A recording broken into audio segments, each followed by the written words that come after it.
What's up, YouTube? It's your boy Desi. Let's hit it. Put your bid in that Cobra cut. You know what's up. Today we checking out why the Dallas Cowboys have sucked since '96. I'm a Dallas Cowboys hater. It brings me great joy to see y'all suffer, to see y'all struggle, to see y'all suck. But we about to see why today. Let's see why. I think that I know why. And I want to see if they touch on why. We'll see, man. Like, comment, subscribe. Let's get into this. From 1970 to 1995, the Cowboys played in 14 of the 26 NFC championships. Then, over the next 29 seasons, the Cowboys played in zero. This makes them the zero only team in the NFC to not make it to that game once. The worst team in the world. This video's title. The reason is Jerry Jones. Thanks for watching. In all seriousness, facts, it's a literally bit more complicated than just Jerry Jones. But at the end of the day, over the last 30 years, he's had a massive role in what's transpired. I don't have time to have a bad time. It isn't on my schedule. Bro, y'all losing because he sold his soul for that last ring. He said he has God. If he give him that one, he won't ask for another. So, till Jerry dies, y'all not getting another ring. Actually, maybe it's a family curse and not just him. So until they sell the team, y'all not getting another ring. So, hey, man. Thanks for watching the video. Like, comment, subscribe. Fuck out of here, man. Of the 32 franchises in the NFL, the Cowboys are the only one that has their owner also acting as the general manager. This creates an obvious problem because when the roster stinks, this GM ain't getting fired. I've been here when it was glory hole days, and I've been here when it wasn't. Did he say glory hole? Said that, I want me some glory hole. But here's the weird thing. What? The Cowboys have been one of the most successful franchises in recent memory in terms of regular season wins, ranking 11th in the NFL since 2000.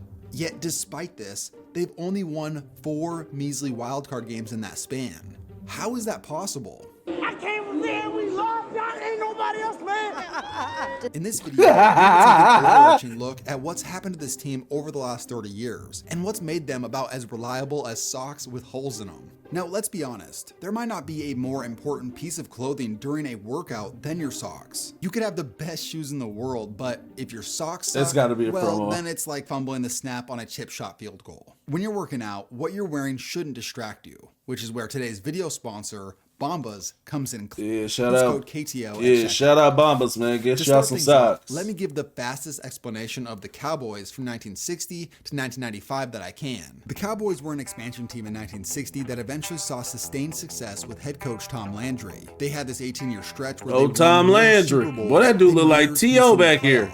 But by the late 80s, things had fallen apart. It's not T.O., but he looked like T.O. Sold the team to Jerry Jones in 1989. Jones fired Landry and brought in Jimmy Johnson, who revived the team. Johnson, who ended up being an amazing coach, orchestrated the famous Herschel Walker trade in 1989, sending the running back to Minnesota for their entire draft. This helped Dallas build the best roster in the NFL, led by the triplets, Aikman, Smith, and Irvin. A few years later, the Cowboys went on to win back-to-back Super Bowls. But the power struggle between Jones and Johnson led to Johnson's shocking departure from the team. That's Jones, crazy. who famously said that he could have won with 500 different coaches, brought in Barry Switzer, who had much less of a spine than Johnson.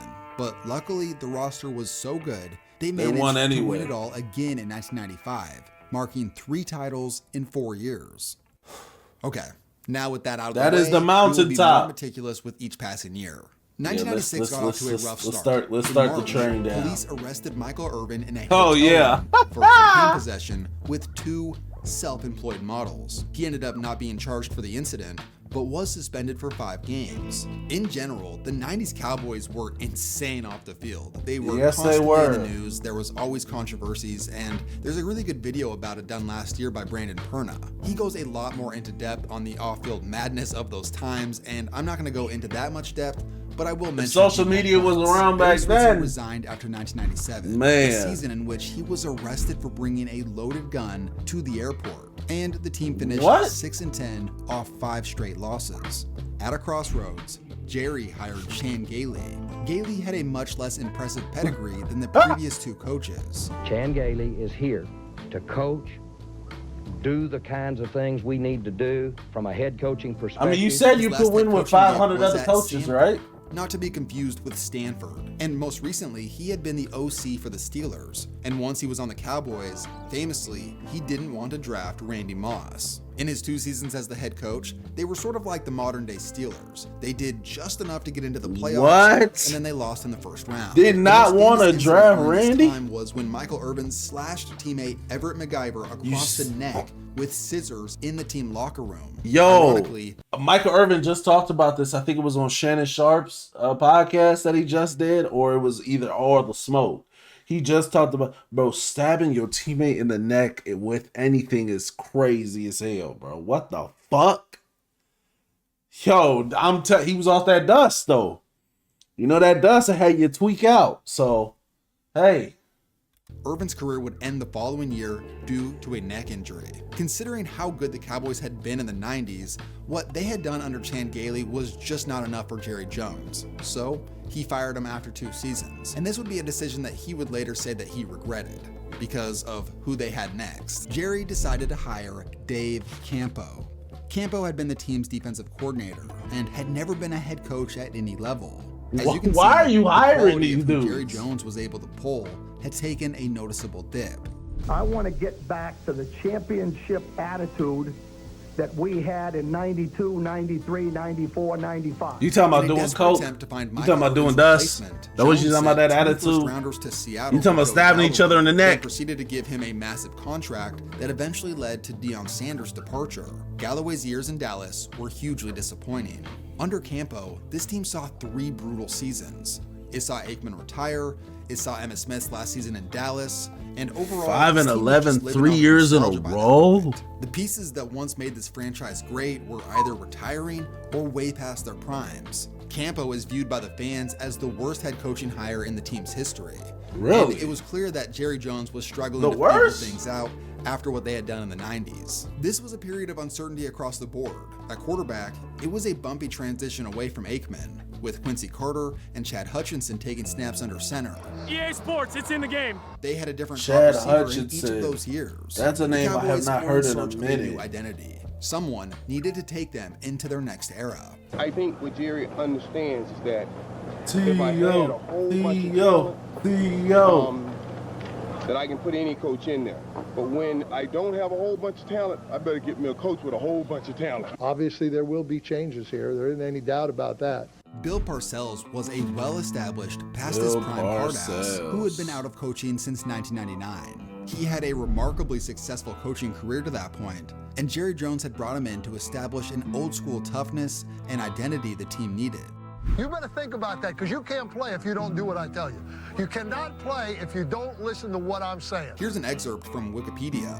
Quote, always known for deploying psychological tactics and strategies to get the most from his players, Parcells mandated upon his arrival in 2003 that the Cowboy star placed on the helmet was a privilege reserved for players that had made the team, Oh, not a right, shit. and informed all rookies that regardless of their draft position, it was incumbent upon them to earn the star.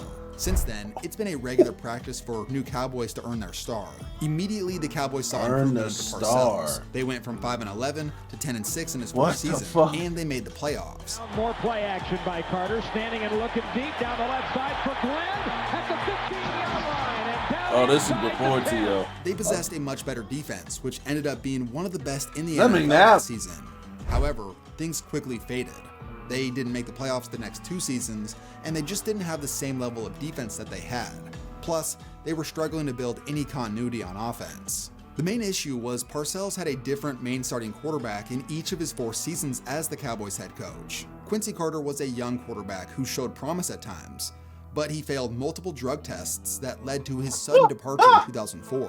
Man, they was Because off Purdy coke, was a man. You couldn't do 41-year-old coke no more. journeyman on his last legs. Drew This dude Bledsoe look like was Kurt also Warner. in the twilight of his career Drew and Bledsoe. had the most success of these 3, but his play began to fade in his second year with the Cowboys. Midway through the 2006 season, Parcells decided to make a change at quarterback, and he went with the pretty unknown and undrafted quarterback Tony Romo. Romo had been with the team for 2.5 years at that Romo! point and had gained favor from the Listen, Romo is a Cowboy legend. He perfectly represents you guys as a fan base, you guys as a franchise, you guys as ownership. Romo is the embodiment of being a Cowboy. Fucking mediocre. Fucking trash. Have good spots. But fucking trash, man. He's fucking awful. 4th and 9. They just ran off the linebacker. Fires over the middle, right at the goal line. He's not there. He's got to get up and spike it. Right at the goal line. Whoa, he's in! And Tony Romo to the end zone. You can see how happy this moment made Bill Parcells. That preseason earned Romo a roster spot in 2004. Now, in 2006, it was his turn to show off his game in the regular season, and he made it clear he belonged. And by the way, Tony Romo is coming in now at quarterback. And Romo back to throw his first NFL pass. Deep, down the left side for Sam Hurd. Fade, caught it, leaping in the air at the 5-yard line. Hey, I'm not gonna lie. For Sam Hurd. This DB, had he not overplayed this ball, this would have been a pick. But this motherfucker was just running too far out and overplayed the ball. This was a free pick. Romo back to throw his first NFL pass. This was free. You were in literal position. You overplayed the ball. And then bang. Leaping in the air at the 5-yard line and down to the 4. Okay, here's 2nd and goal and a busted play, and Romo throws it out to Owens, and it's caught on the left side of the end zone. In 10 regular season games, he went on to surprise the entire NFL, leading the league in yards per pass attempt, put up one of the highest quarterback ratings in the NFL, and earned Pro Bowl honors. Also in 2006, you saw Jerry Jones do what he had done throughout his career. He had gone from Michael Irvin to Joey Galloway to Keyshawn Johnson, and now he had Terrell Owens. T.O. During Owens' time in Dallas, I fuck with Parcells T.O. only referred to him as, quote, the player. Owens had made a great connection on the field with Romo that season, and he would later come to defend his quarterback in a 2008 press conference. That's my quarterback.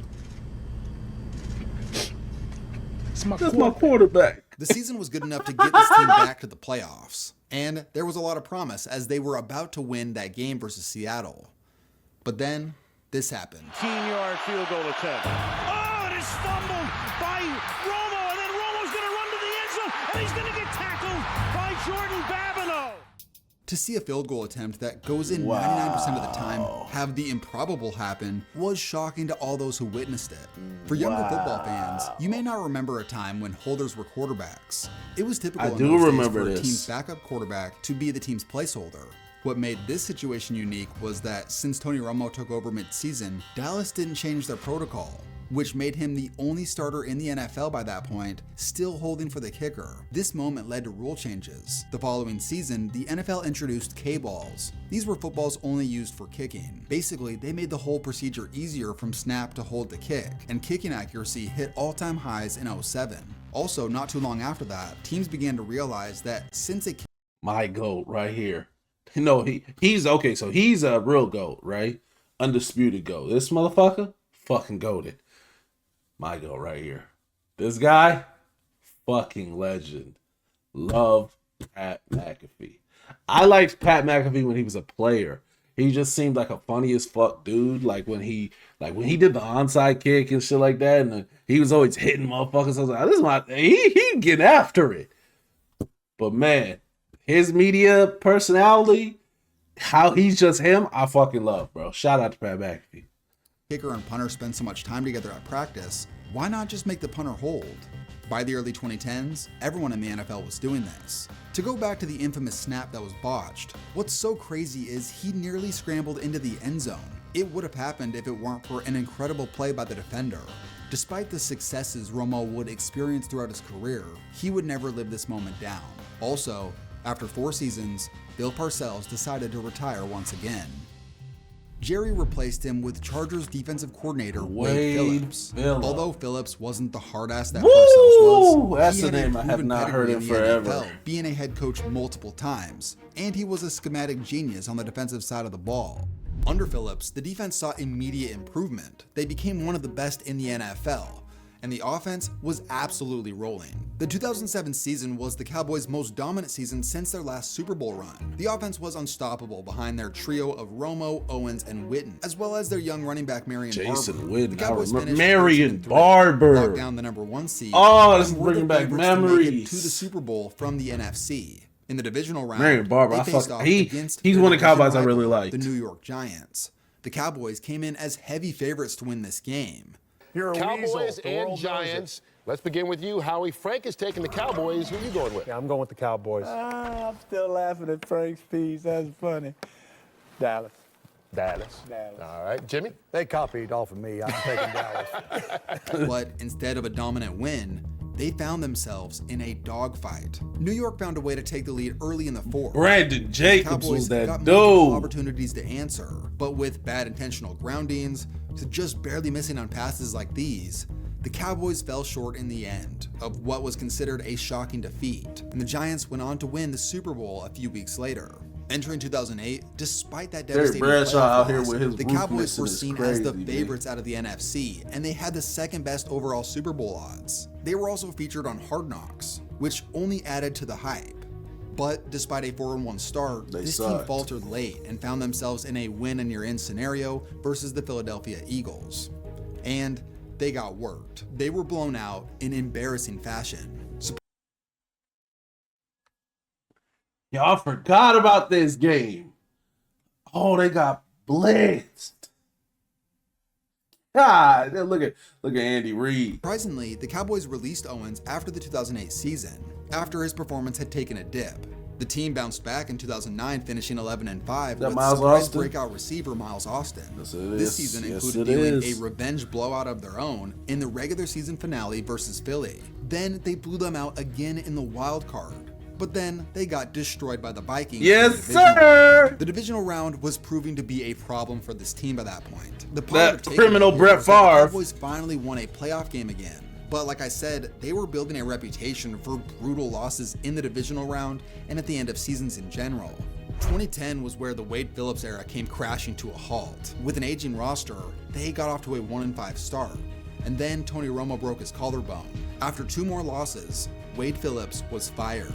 Under interim head coach Jason Garrett, the turnaround in the final half of the season was substantial. Due to this late season performance, Jerry Jones decided to hire Jason Garrett as the full-time coach in 2011. Garrett was the team's former backup quarterback throughout their dynasty and had been the offensive coordinator during that spectacular 2007 season.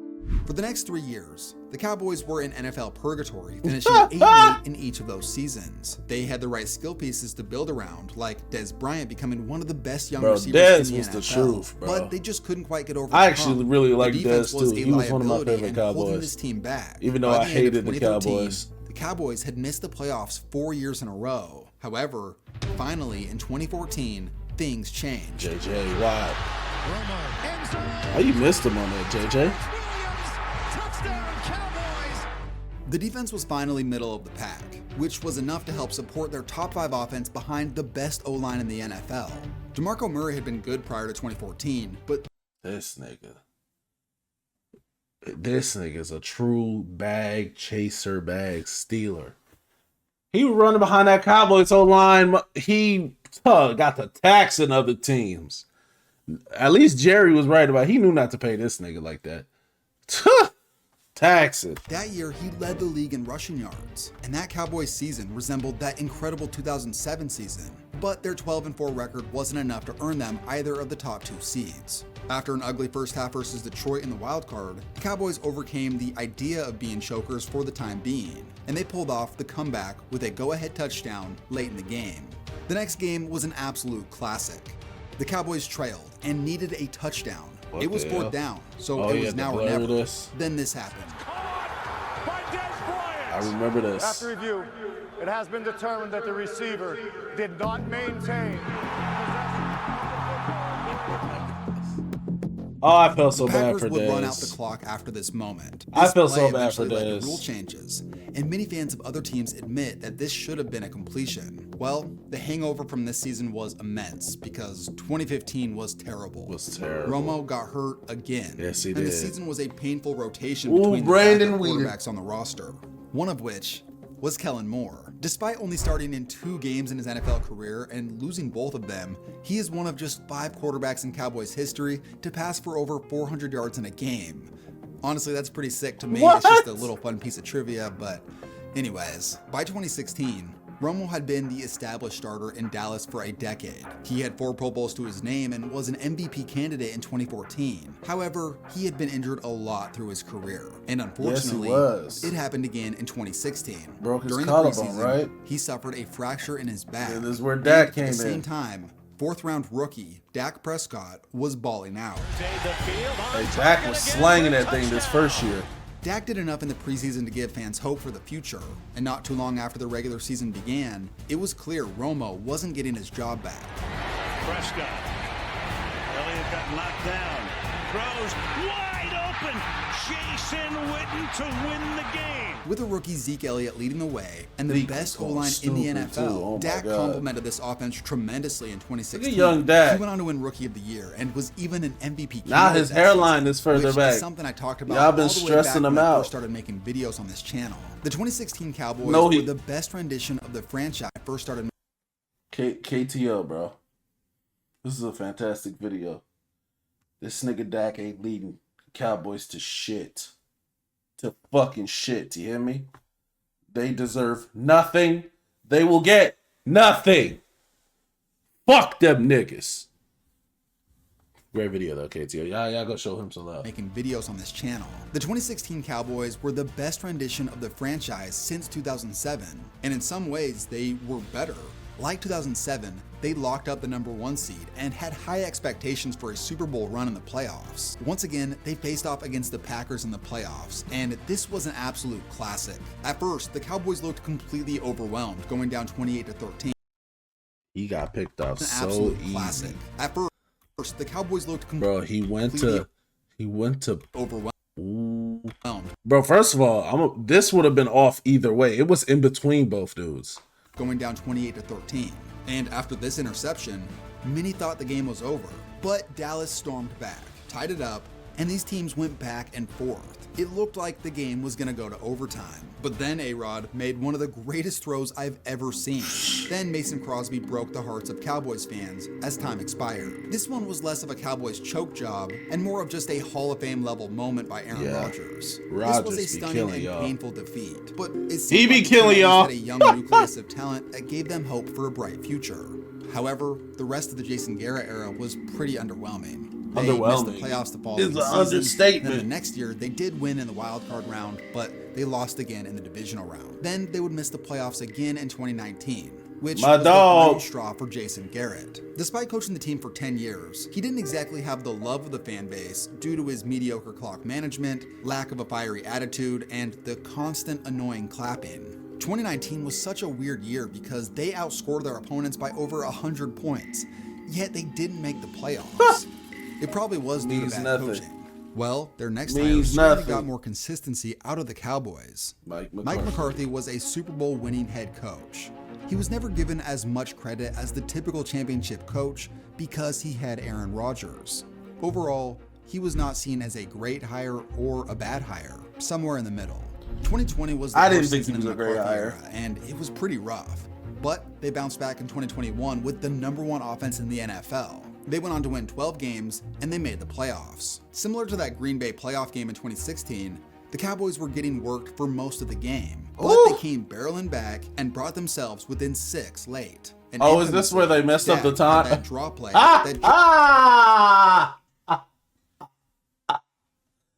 Yo!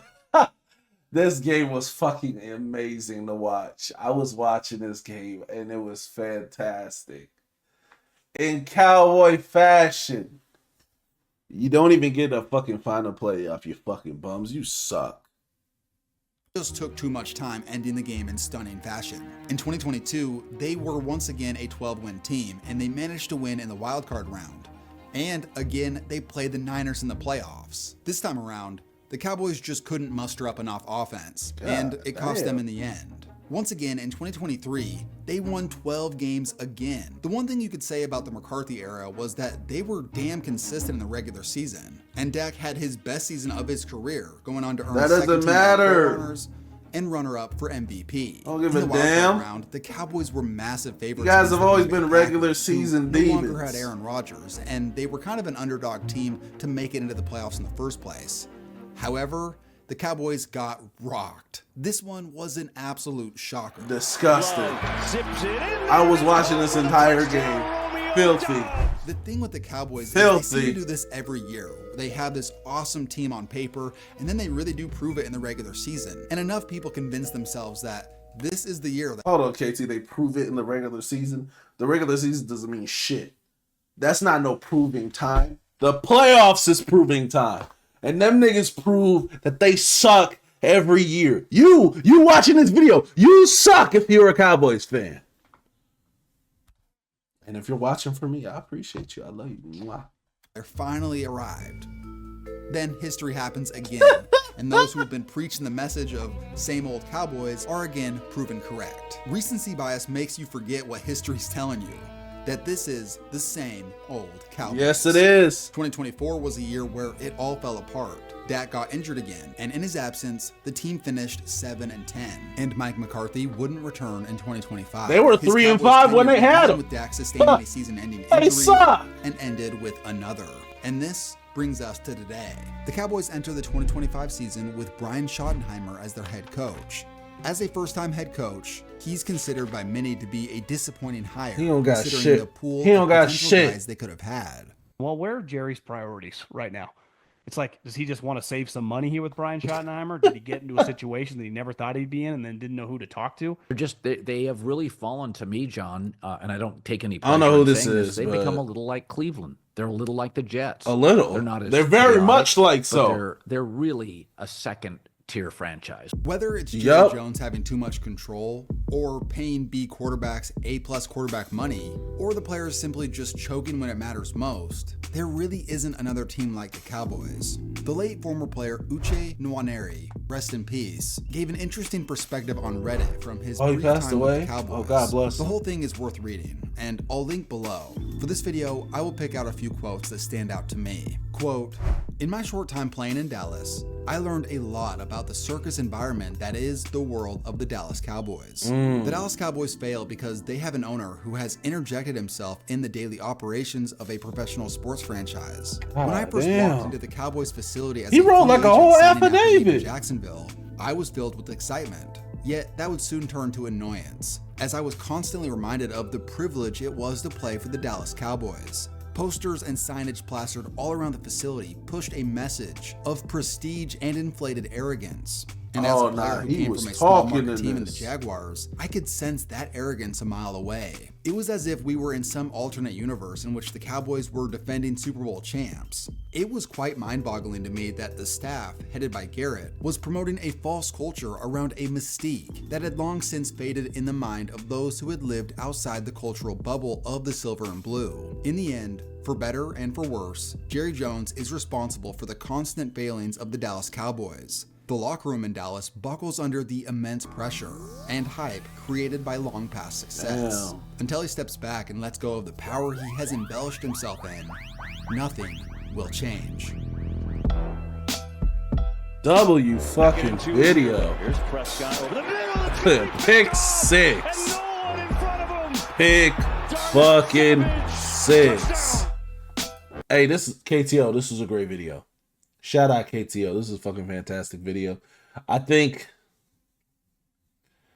really think that this is what we're gonna have for the foreseeable future. Even if Jerry what passes away, I actually think that it's gonna continue under Steven, bro. Cause I heard a quote when they were going through the Micah Parsons thing. He was like, well, you know, we want to pay Micah, but you know, Micah wants to have to get paid. Like, here's a two-way street. I was like, oh, this is Jerry Jones 2.0. He is his father's son. Oh yeah, so even when Jones is out of here, he's gonna continue this. Oh yeah, nah. We gonna see this for a long time. I'm not gonna lie, the only way the Cowboys actually become a respectable franchise is if they sell the team. I'll be honest. I don't even think they can sell it to someone with the last name of Jones. If they sell it to someone and their last name is Jones, or there's a Joan in their name, even if it's a middle name, even if they Joan with their homies, they be calling it Jonin. I think that the Cowboys are going to remain one of the worst franchises in football. And it's funny because they act like they're one of the best. They're fucking awful. At least the Cleveland Browns know they're trash. At least the fucking Jets know they're trash. These motherfuckers act like they're not trash. That's what pisses me off. You're fucking garbage. Stay in the garbage, nigga. Don't try to get out the garbage and act like you fucking deserve to be on the wall or displayed somewhere. You're trash. But anyway, man, like, comment, subscribe, man. YouTube, I love y'all so much. Thank you so much love y'all been showing the channel. And let me know any of the videos y'all want to see. All right, y'all. Peace.